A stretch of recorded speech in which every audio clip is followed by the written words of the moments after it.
That sounds good. That sounds good. All right, and we're on. So, quick introduction for our Viterbo 635 class. I am Ben Brazo, along with Shaq and Zach Sand. All right, and today we're talking about making organizational meaning. So I'm going to try and jump into sharing my screen.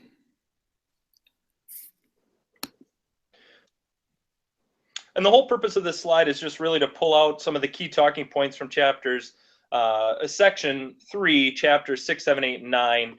Some of the key takeaways, the nuggets that we as a collaborative group were able to take away and share with you really what we found to be effective as future leaders. Is it the whole presentation on the screen now, guys? Yep. Yeah, yep. Okay. So our two questions, our big ideas were, why is change so difficult, and why is there a need for bureaucracy? So with that. Yeah, I think change is such a difficult piece to it. Just to kind of break into it before we jump in, it's a mindset. It's a change and a shift in mindset, and that can be difficult. I think every leader comes into a leadership role having some preconceived notion of what they want to do, and deviating from that plan, which we should be able to do as educators and as leaders because we see success in that. It can be difficult to do that, and the reason for it is you may be getting some heat from an upper level administrator, or you may be taking a path that the staff may not want to go down. So those outside factors can really play into why change can be difficult, even though we know that change is a good thing if it's driven in the right direction. Well, I think that goes to the idea of change itself is scary because there's an unknown. There's safety into the body. That's the way we've always done it. But that change piece is, well, we know it could be good. We know what we already have. And that fear of change kind of hinders people from doing things, even if they know it's the right path, it's the right thing. But it might mean more work. It might mean doing things differently. It might mean getting out of your comfort zone and not feeling like you master things. We all love to feel like we know things and know how to do things. So that's all part of it. Yeah, I think having a good plan. I think as a leader, you have to have a really good plan, because I think educators get a little bit fearful of it because they feel like sometimes they change just to change, to say that they did it. Right. Yep. If your leader has a really solid plan and it's easy to follow, and you feel like your leader is going to lead you in the right direction, it's a lot easier for educators to get on board and make those changes. And I think that's one of the biggest things that I got from this. So when you do talk about change, have a good solid plan. Right, and having that plan, even though it may be scary, as long as it's by step and laid out, you're going to be able to process through that so much easier. If you're taking a huge idea, breaking it down into small, well-organized pieces, and now we're going to take each little bit and we're in it together. I think that's another big thing is we've seen so many initiatives rolled out, not only within buildings, but at a state level too. DPI rolls out these huge initiatives and it's not very well supported, or it's not as well thought out or developed as maybe they had anticipated. And I think that sometimes can really be a killer to change for veteran teachers, because they've seen this. Oh, this is, and you hear it so often, this is just another one of those changes. This will go away in a year. This won't be here very long. Where I think as a state, if we would have been more decisive in going, okay, a little more specific on what we're going to do and a little bit better thought out, I think we may not have had that mentality built up to this point. We would have had staff going, you know what, we've seen some great things from DPI. This is going to be another great thing, whatever that may be. So I think that's one thing to take forth as a leader, is that don't be that bandwagon jumper. Don't jump on at first sight, because let's think it through. Let's process it. Let's put it into good, small, manageable steps. Right. Karen, I think you hit on a very good point, is the idea of manageable steps, and for them to see those outcomes. I think when you have something, when you're going to do a lot of change, you take very small steps and have successes as you go forward. If you don't have any Right. success at the beginning, people are never going to buy into what Yep. you're trying to do. So if they see Mhm. now, ever small it may be, if they see that there is success in what is being brought to them and presented to them, they're going to really say, okay, yeah, I can see how this is going to work. And then you can start making larger changes as you go forward because they know what you're talking about actually is working. If there's no Right. success at the beginning, you're going to lose everybody. Yeah. And I think that Yep. idea you need to have, like you mentioned, DPI and those kind of things, the organizational piece, but it's the having a well thought out plan, but also having the structure and the support behind it to make sure that those things are in place. As we're going to talk in this section, they talked a lot about making changes in a district and moving people around and things, and that's done kind of as a administrative kind of bureaucracy where they're making these Right. the good of the entire organization. And I think sometimes, as much as we sometimes balk at that idea of having to have the structure, it's in many cases Yeah. really good for us. Right. Well, and that's the thing. Every change isn't going to be ideal for every person. And that's one thing I think as teachers, we look at our students and we go, you know what? What's best for student A is not best for student B, but we need to modify and make those changes within the change, to make those kind of individualized, to make it work for 4K, and then to also be able to make it work for those teachers at upper high school level.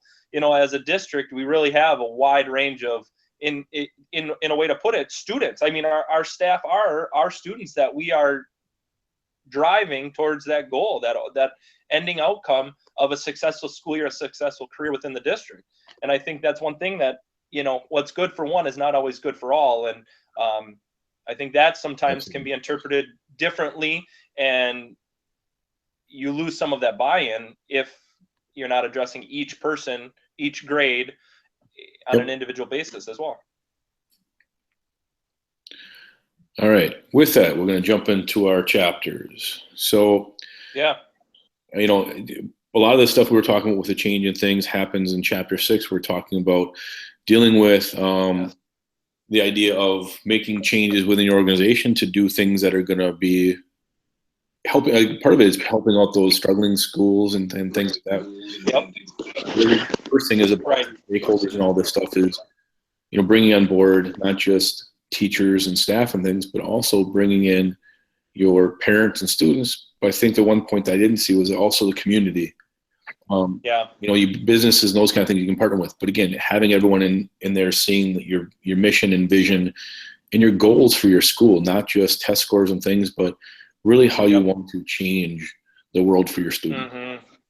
Yeah, and we hear it so often. It's about creating a culture, and that culture needs to span outside of the four walls of our buildings. It really is, because they're in the way of the world today. Education doesn't have an endless fund, but there are a lot of businesses out there that I think we need to tap into their resources, whether that's manpower, whether that's funding, whether that's other ways to kind of connect them in the process of learning, to make them stakeholders as well. Like you said, that piece of community, not only getting them community members into the building to say, hey, look at the wonderful things our students are doing.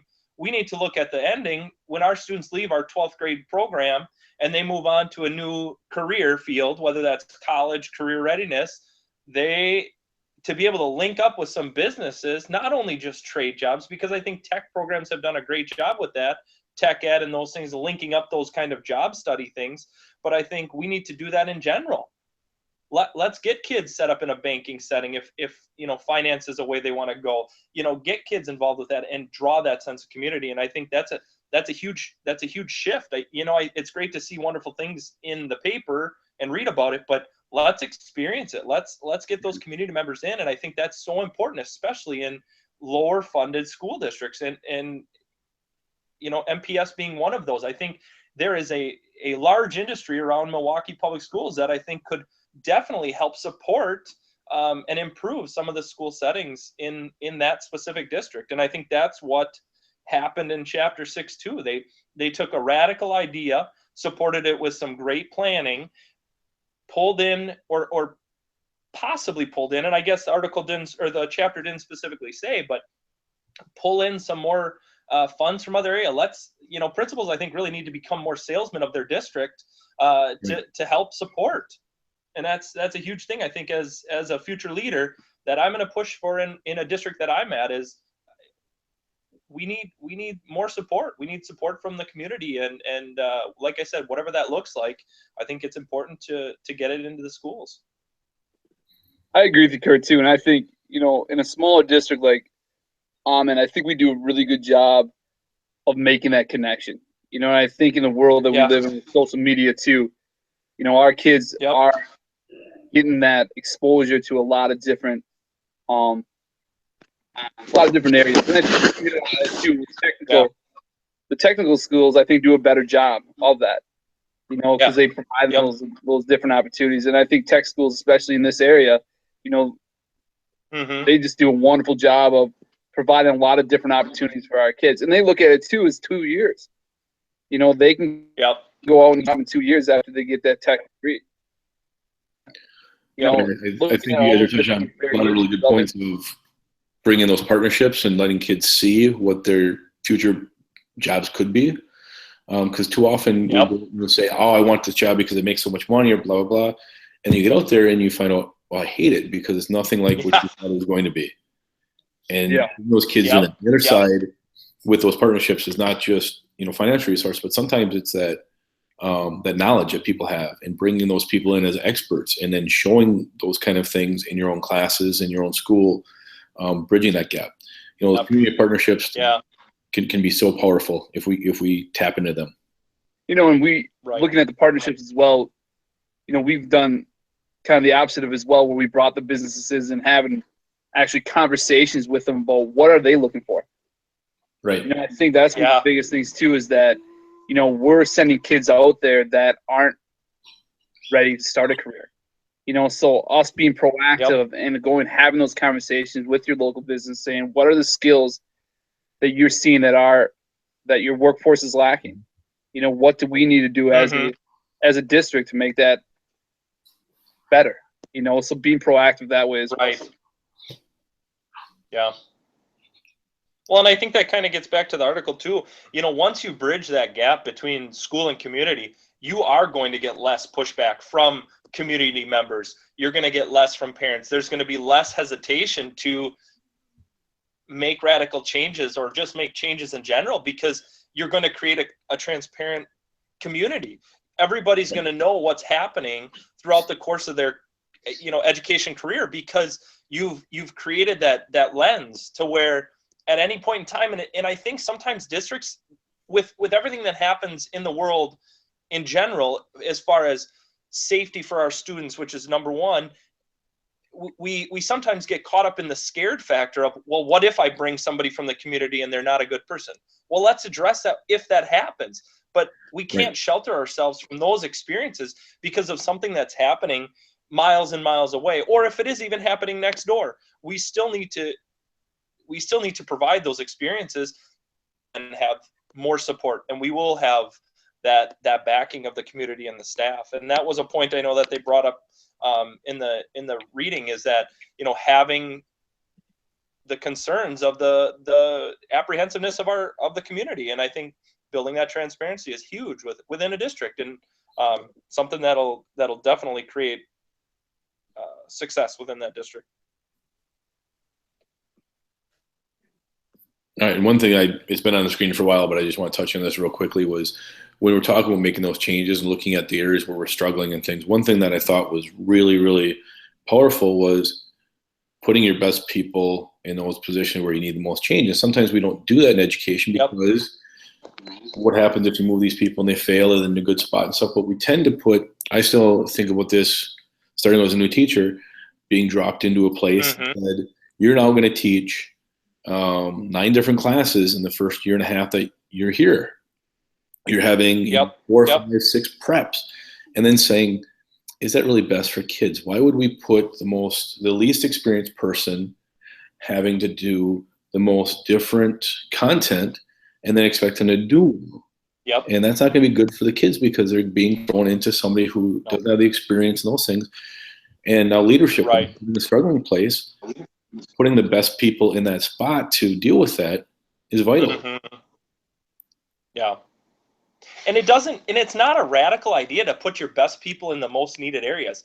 And I think that's one way that we can create a community within a district of success is by doing that. And businesses do that all over. You don't put your worst person on your biggest account. Right. You put your best person on those most difficult things. You put them on the new projects. You put them because they have the experience, they have the success, they have the abilities, and some of it is just natural ability to lead or to complete projects or persevere through whatever that might look like. So it's not a new concept by any sense of the form, any sense of the meaning. But yeah, I agree with you. I think we get into a comfort zone, and it all goes back to comfort. Is teachers get into a comfort zone, and people outside in Right.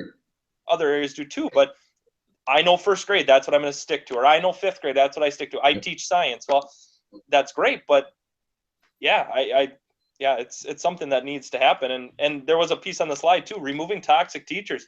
It's amazing. You can be a phenomenal district, and one staff member can bring that district level down so far by bad-mouthing the district or bad-mouthing an administrator or just downgrading the students.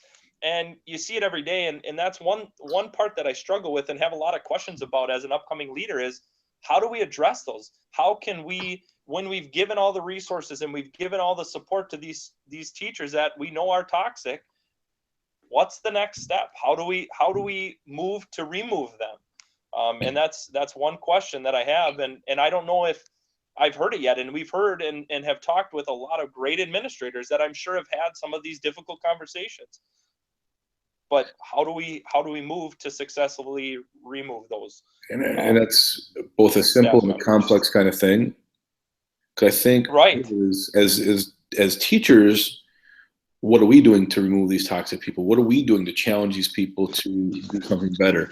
What are we as a whole group, right. Showing them that that's not the way we do things here, because we can't just leave it up to an administrator to come in and be documenting things, because they don't see it as often as other teachers sometimes do. And absolutely. And standing up and having, and of course, it's like anything. Yeah, it's just like anything. If you're not going to be, screwing around when your boss is watching you, it's when you're on your own or you're by yourself, and that's when those things come out. So yeah, absolutely. I think as a culture and as a community of teachers, it may actually be a better way to address that and go from there. Well, I think your administrator sets the bar. How your administrator acts and how they create that environment within that district and in that school is going to kind of be a trickle-down effect. If you have teachers that, are kind of toxic, but you have an administrator who's constantly being positive, who's constantly, setting the bar high, they're either going to get on board or, kind of like you said in the article, they'll move on. Because eventually if 99% of the people in that district are doing the right thing and that 1%'s not, they're probably just going to end up kind of phasing themselves out. And I think that's where you have to kind of look too, and hopefully maybe you can change them, and you can get them to kind of see the other side, because maybe administrators they've had prior have allowed that behavior to continue and happen. So, true. It's kind of, the interesting part for me too when I was reading this, they talked about moving those great teachers from those high-performing districts. What happens to those high-performing districts? Who are you putting in their spot? Right. And that was the one thing that kind of hit home to me is like, okay, because even in your classrooms, you kind of like sometimes your focus and your attention go to those students that need the most. And those students that are your higher achieving students, sometimes they just don't get as much attention because they are higher achieving. It's kind of the same concept. Like, what happens to that district?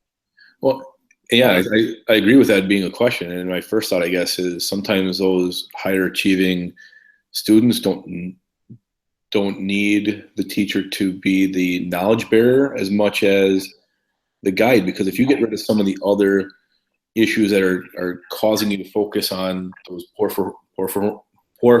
performing students, you know, and the amount of energy you put on that, you can take that energy and do it with, you know, some students who aren't having those same struggles, and, you know, delve into things differently and deeper, that allows somebody who might not be, you know, as knowledgeable to still find success in that school setting. But to turn around a poor performing school, you need somebody who's got, you know, a little bit better grasp on how to deal and adjust and be flexible with things to kind of, you know, guide that school or that classroom or that group of students. So I don't know. Right. Great question though. And I put this last one in that slide. Teachers who weren't buying in were removed. That was kind of, I remember that from our last conversation, Kurt. I kind of put that in there. You know, it's finally the factor of how do we get rid of the ones who aren't moving in. It's not necessarily that they get out of education. It might just be that this isn't a fit for them. You know, they might be a good teacher. Yeah. They just aren't meeting the needs of that group of students and don't want to make that change, but they might be a better fit in some other place. Well, and it goes back to that saying, you're only as good as your weakest player. Right. Yeah. You know, and that to me is one of the things that resonates in my head. You know, as a leader, you are going to have people within your district that are always going to be like this. What can you do to make it better? You know, to get them to get as much on board as you possibly can. You know, so. Right. I think a lot of that making change comes to the idea of we're going to open the doors, kind of open up Pandora's box to let people do what they see fit. And then one thing I liked in the example they talked about was all the different changes that they're allowed to do. You know, they can change the schedule. And there's a Pulaski, I just read an article, they're talking about their mod schedule and stuff. And it looks more like a college type schedule. And, you know, changing the way kids are, or integration of things, or jumping into project-based or whatever it kind of can be, instead of doing the same things the way we've always done them and then wondering why we're getting the same results, especially with that group of students who hasn't been successful. Right. Well, and that's another point, is that let's look to other successful venues. For example, like you said, with the block scheduling, you know, the mod schedules, some students take the college, you know, route. Right. Let's look at that. You go to college and you're not in class from 7 in till 3 p.m, you know? And it's funny because myself being one of these people, I didn't know what to do. I didn't have a 4-hour block during high school to go, oh, I'm going to go study for an exam, or I'm going to go. That's not the way it was working, you know? And that wasn't kind of the real world, the way that our districts were training us, I guess, or teaching us to be a successful college student, or you know, whatever that path may be, the tech program. You know, we set up our scheduling and we set our schools up for the hopes of getting to that career and college ready, but our schools aren't necessarily modeling what that next step will be, what it looks like to go to college, what it looks like to go into the career field. And I think that's something that, you know, like you said, we need to make some changes on that and not be afraid to make those changes. All right. And I just quick check in for time. You know, we talked about not too much stuff, but we're going to be over our 10 minutes, I'm sure. Right. We probably should get moving on to the next. I'm sure. All right. On to the next. Chapter 7, we'll jump into that. Perfect. So personalized learning, and again, I put one of the things they had in the book was the goal of, regardless of the situation, you know, every kid gets kind of their individualized learning plan, which for some people, they kind of, when they hear that, they think of all the meeting time and stuff that we go, like an IEP for a student who's receiving services. But I think it's more of, you know, we're tailoring what these students need, and I think every kid's an individual. And sometimes we talk about that, but then we turn around and we do standardized testing. So we need to really keep that focus and stuff. So, and again, one thing I liked about this was that authentic task. So it's real world kind of things. So I'll flip to the next one. And you guys can start that one. I just think you hit it on the head, Ben. I think when you said authentic tasks, one of the things, and with everything that's going on now, when people are talking about homework and all these different things, because I'm on that side. If you're going to give, and we don't even call it homework anymore, we call it practice. Sure. That's in essence what it is. And making it authentic to what you're actually doing in class. Too many times, you're just sending something home to send it home. There's no purpose behind it. And doing these different things, because the kids aren't benefiting from them sitting down and doing 2.5, 3 hours of work just because they got a huge packet. And being frustrated over it. Absolutely. We have those conversations, at conferences. The first time I had, I'm like, if your child's getting frustrated with that reading that night and you're 15 minutes into it, stop. Yep. Because that is not going to be productive. You sit there for an hour trying to get that child to figure out that one word, they're going to hate reading.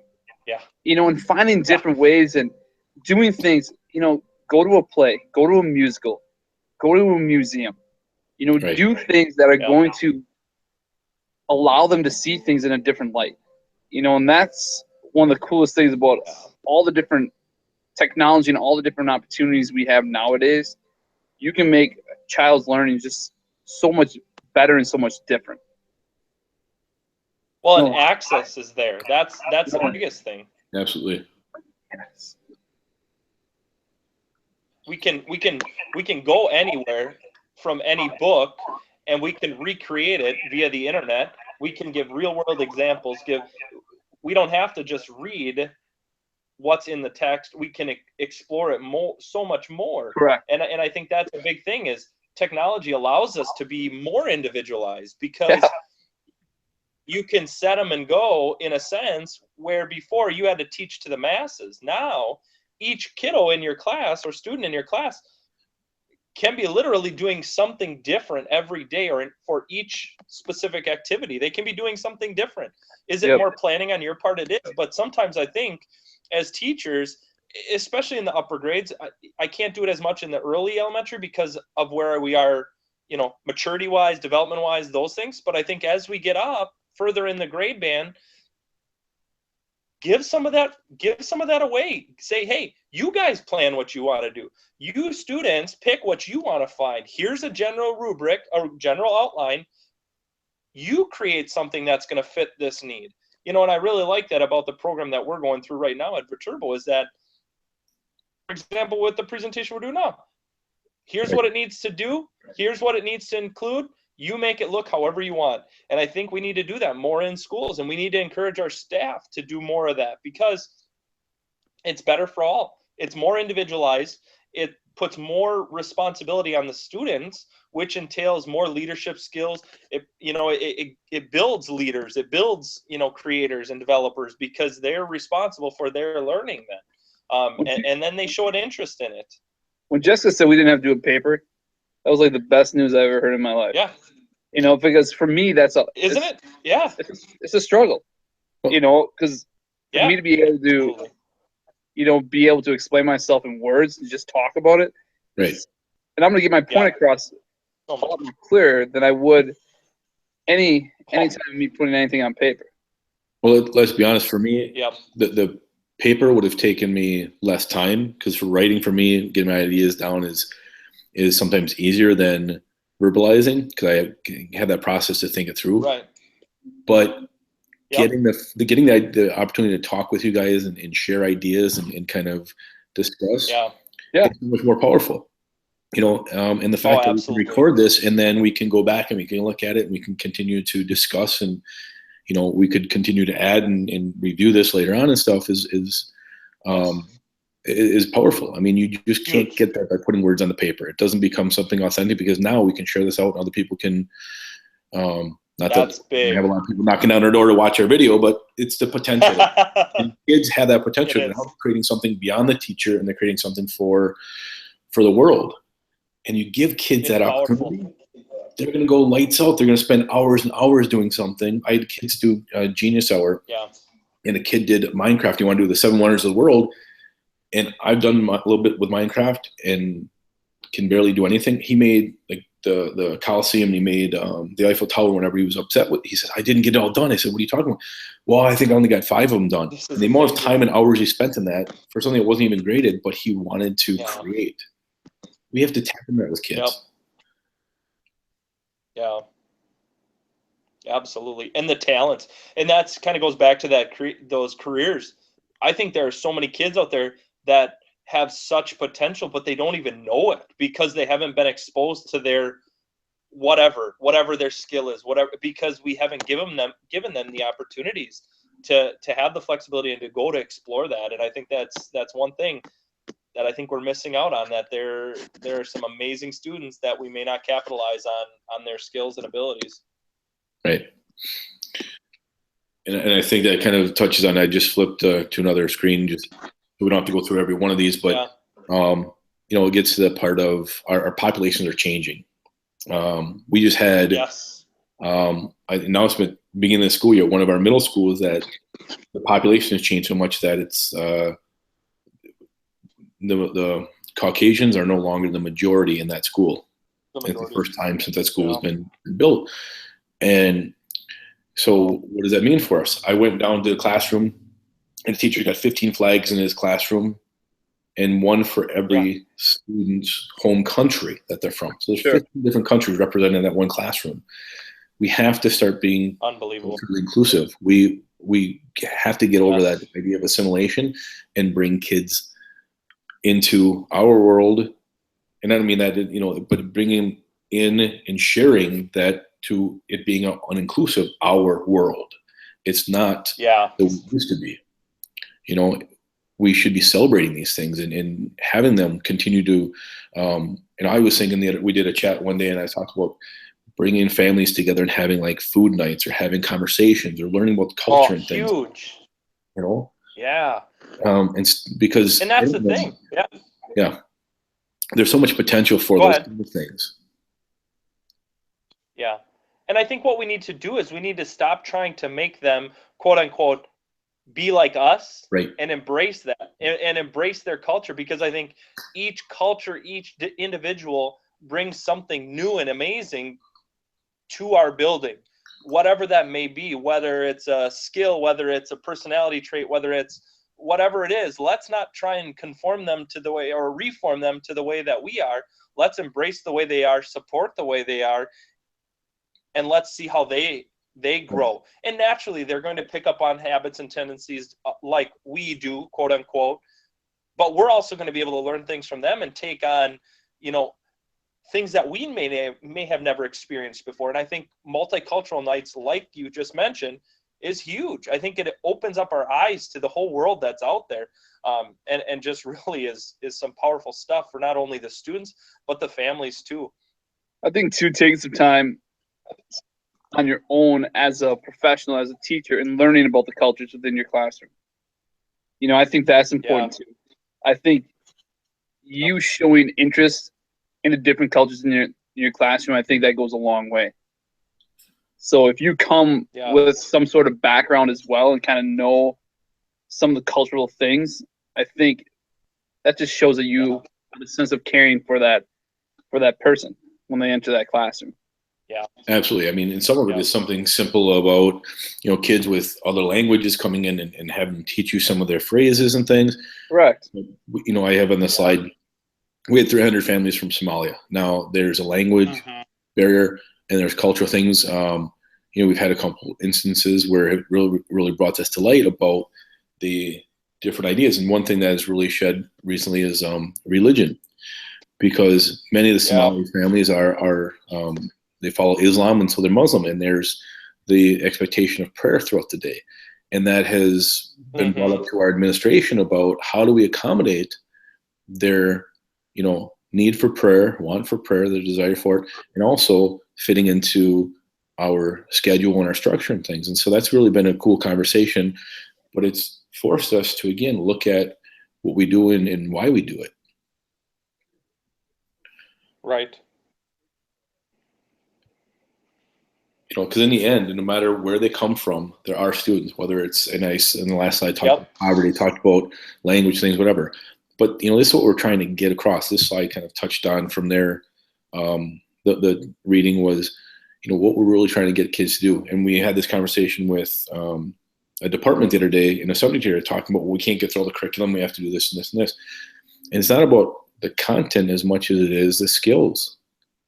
If we get over the fact that kids aren't going to remember the content, they're not going to remember, they might remember the Nina, the Pinta, and the Santa Maria, why I still remember that, I have no idea. That's not really pertinent to the story. I think there's a song out there. Yeah, exactly. It's why was that the important Step Brothers. That's the only reason I remember it. Right. I know, but the things that you want them to be are thinkers and doers. And I think that's the slide hits on. That's what they're really trying to have us teach kids. And if we focus on these things, the other stuff will come. It will. And it's amazing. I have a close relationship with our tech department, our tech ed department teacher. And he said he has so many businesses that come into his classroom and say, you know what, we need employees for this business, this industry, this business, whatever. And they don't even care what your background is, whether you went to college. They are training. They are willing to send you through training. As long as you have those core values of, I'm going to show up on time, I'm going to be a hard worker, and I'm going to be ethical when I'm at work. And I think some of those core values that look sometimes, because we're so focused on scoring high test scores, meeting the benchmarks and this, that, and the other thing, it's like to get back to that purposeful learning and building the whole student as well. Not only preparing them knowledge-wise, but preparing them personality-wise and socially and everything else that goes into being a successful employee or, whatever that field may look like. I think you hit on a good point too there with, we talked about the cultural aspect of it, and all the different cultures, but also, the generational aspect of it now. Yeah. And I think, Kurt, you hit on a really key point is that you see a lot of employers see, those soft skills, those skills that those people are really lacking. And a lot of it deals with the generation that we're dealing with. Because how do they communicate? They communicate through text. They communicate through, all their different social media, worlds that they live in, and time management and different things like that. A lot of those skills really aren't being taught, so trying to find that balance with what we deal with as a generation now, that's another thing too, that, you have the cultural aspect of it, but then you also have to look teaching to the generation that we have as students. Yeah. Right. All right. So with that brief pause, we'll jump into chapter 8. And we did talk about the uniqueness of kids, but then the standardization. So, this one jumped out at me in the text. Well, what do we know versus what do we do? Right there, we come across the first thing is, all kids have unique experiences, skill sets, attitudes. But yet, as soon as they walk in the door, we say, yes, all kids are different. All kids are unique. And then we say, okay, but now here's our standard curriculum. We're all going to read this same book at the same level. And we've started to at least embrace the idea of differentiation, but not enough yet. I mean, there's still that part of, I don't know if everyone understands what it looks like in their classrooms yet. So it's still a movement, it's still evolving, but I think we're at least breaking down that idea that kids are all the same. I go back to the one schoolhouse, a kid comes into your class at 15 who can't read, you don't give him Shakespeare. He can't add, you don't tell him to do algebra. You meet them where they're at. Right.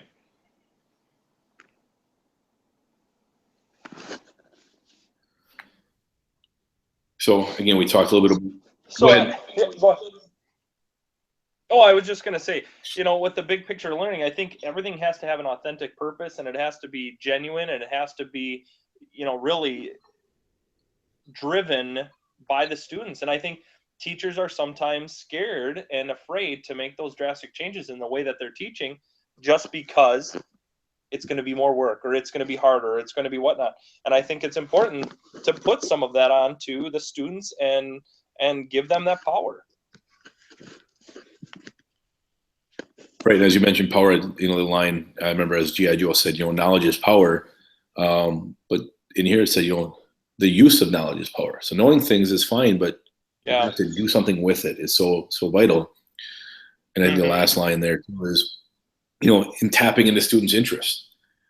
If a kid can do something artistic or a kid can do something musically or whatever, and you let them do that, they can still show what they know, but and we talked about doing this project and video versus writing a paper and stuff. I mean, we're loving this. Are we doing the same kind of thing for our students? Are we giving those outlets? And I think too, Right. it comes down to accessibility too. Mm-hmm. That's one of the hardest things right now is that, I'd love to do certain things like this, but then, like for us, our initiative is that one-to-one. Right now we don't have the capabilities to do a lot of this stuff. And if it's an infrastructure thing. Yep. And to us to get to that point, we have to find and be creative in our ways that we do it. So. Yeah. And it's all about, and we hear this so much, and this is such a huge thing. It's about building relationships. We expect our administrators to build the relationships with our staff. We expect the teachers to build the relationships with the students. And I think once we build those authentic relationships with the students and families, interests and those likes and that drive to please, and that's always a tough thing to please a teacher, but I think students want to do good when their teachers care and when they genuinely care. And I think that's something that I think just is a core value for future administrators, for future teachers, for just education and in general. I think those relationships and authentic relationships, it's huge. It's huge. You said it very, very well. I just want to go back and make sure people heard that point. Those relationships are so invaluable to student success. Yeah. Same thing, administrator having a good relationship with staff and students, staff having a good relationship with students. People will bend over backwards, they'll run through a wall if they believe that you care about them. Yeah. Yeah. And I think this slide talks about the things we've been talking about before with our internships and getting kids experience in there. So we can move on to the. We touched on that earlier. Yeah. Yep. So not rehashing that. Some of this, again, the reform idea, we've talked a little bit about some of these concepts and things. I added the part in here about, reform hasn't really jumped into the meat and potatoes of education. It's, as they put it, kind of on the fringes and tweaking the edges and stuff. We haven't really looked at how can we kind of start over. And I mean the fact that you've got good things in education, but really truly saying, if we could design education today, what would that look like? We've never really, we have a few people do some different models and stuff, but really truly we haven't jumped into there. But we do have people who on the outside are saying, well, we'll just reform it by doing things like, and Senator Johnson put out, he learned so much by watching the Civil War series that he thinks you can just watch videos and that will replace teachers. And if that's the people who are making our reforms in education or making the decisions about our education, I'm scared. Well, that's part of the problem. This is not a political video, though. That's not what I'm after. No, that's exactly not. That's not. I know. I'm just. You're right. It's good to point it out because I'm not trying to throw them under the bus. It's, if the people who have the choice, or the ability to make those decisions, aren't seeing the real need for, real reform, we're in trouble. Well, and the people that are making those decisions are not in the trenches. Right. They're not there every day. Yeah. They may be out of, they may have been out of the classroom for 15, 20 years. And I think, for those people that are going to make those changes, I think it's so important that they understand what the pulse is like in a classroom. They have to be in there. They have to see what is going on. You can't watch a video. You can't just, read a book. There's that real life seeing with your own eyes. Okay, this is what's happening. These are the things that we see that needs to change. And you know what? It's consistent. I see it in, 15 different districts. And to me, that's one of the most important things is that decisions can't be just made based on what they think is going to be best. Right. Yeah. Yeah. You have to base it on what the need is. Yeah. So. And these, I think, in the list here, looking at it, these are all things that make sense. They're things that have worked. they're not reinventing the wheel. It's nothing so out there left field that you go, oh my gosh, I can't believe that's something that's great for kids. Right. We all know what these things are. We all, as educators, if you've been in education or have any passion or care for students and kids in whatever manner that may be, it just does. Yeah, this isn't rocket science. This is basically not just knowing it and doing lip service to it, but living by this. And that's sometimes where we get stuck is, exactly. Okay, we all know this, but then when it comes down to how you deal with a student, or there's a homework thing or whatever, somebody didn't turn something in, are we living up to these ideals? And that sometimes is where the wheels come off, is we know it's the right thing to do. We just don't always, do it. And I know there's obstacles, and that's one of the slides before was talking about challenges and obstacles and things, but we really need to, hit these ideas as this is what we need to be focusing on. Yeah, completely. In our last segment, and this one, I thought the idea of how they termed emergent bilinguals versus the ELL or ESL, that they put it on the focus of they will be able to speak 2 languages. This isn't a deficit. This is what these kids, when they're all said and done, when they've gone through it and they've become proficient, they're going to be speaking 2 languages. The rest of our students who we say are doing so well and on par and doing well in test scores will only speak 1. Yeah. Or will take 2 years in high school and still won't be proficient. They won't be proficient speakers. So we look at this as a deficit, and we have to change the way we look at things. That culture, I think, is a huge thing, and that I think comes from those relationships. If you look at a student that is, emergent bilingual, and you look at them and say, oh, this is just another student that I have to spend more time on. Why can't they just learn our language? Those kind of mentalities. Yeah, of course it's going to be a struggle. It's going to be a challenge. Let's address it as, wow, this is amazing. This is a student that is going to be able to speak both languages fluently, understand, comprehend. The power of that is huge. Then they can take that knowledge and they can teach our class, an entry base of their native language. How powerful is that? Students teaching students is huge. And I'll say our district is, we have got bilingual classes throughout, and I've been able to work in 2nd and 3rd grade classes more than other ones. And watching the kids switching back and forth between languages and how well they do with things. And yes, we were talking about like tornado, we're talking about like natural disasters and things. And they had some struggles going back and forth between English and Spanish with like words like tornado and hurricane or earthquake.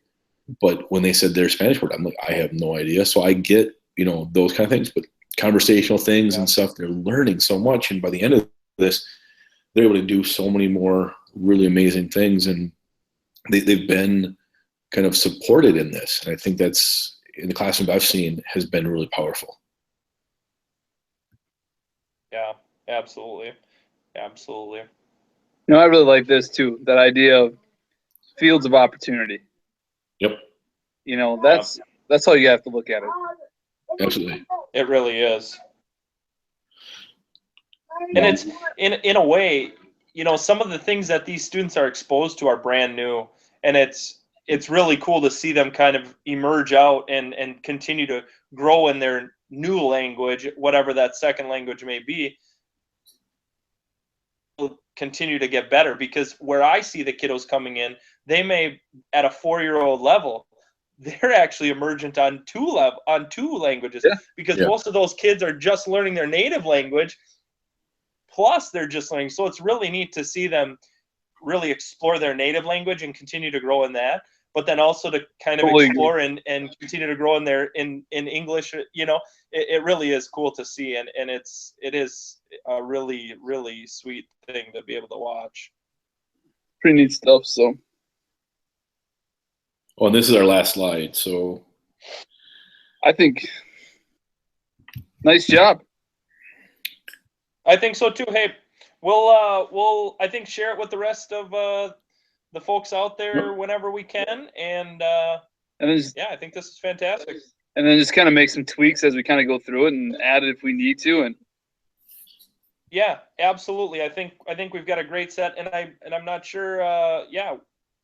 we'll share it out when we get in class. I'm pretty sure that's the overall goal is that we're going to share it with the class. And